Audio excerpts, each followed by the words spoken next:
Hello বন্ধুরা, welcome back to my channel বনানীর কলকাকলি উইথ ব্লগ। আজ আমাদের গুরুদেব শ্রী শ্রী রাম ঠাকুরের জন্মতিথি।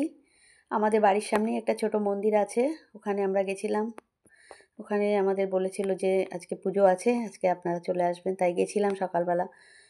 দেখো কি সুন্দর ভোগ বিতরণ হচ্ছে, আর গুরুদেবকে আজকে যেমন সুন্দর লুকে সাজিয়েছে দেখো একদম রাজবেশে। তুলতে পারছি না ঠিক করে, সবাই ঘোরাঘুরি করছে, ভেতরে ঢুকতে পারছিলাম না, তো ভিড় ছিল একটু।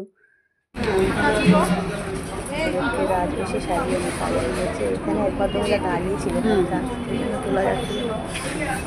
প্রসাদ বিতরণ হচ্ছে।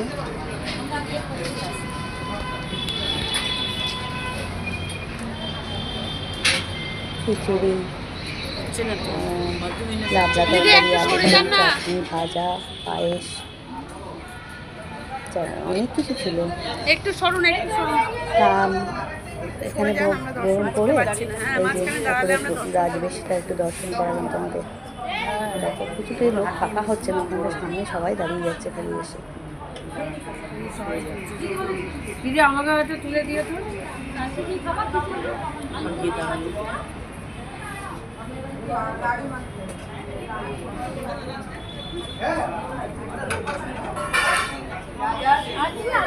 এই ঠাকুরের মন্দির সংলগ্ন যে ছোট্ট বারান্দা তাতেই দিয়েছে। আর এই যে আমি ভোগের প্রসাদ একটু নিয়ে এসেছিলাম, খিচুড়ি, লাবড়া তরকারি, আলুর দম, সব কিছু আনতে পারিনি, বাটি টাটি নিয়ে যাইনি কিছু।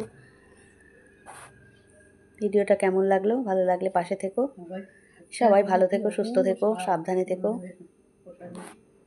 আবার নিয়ে আসবো একটা এরকম ছোট্ট ব্লগ নিয়ে।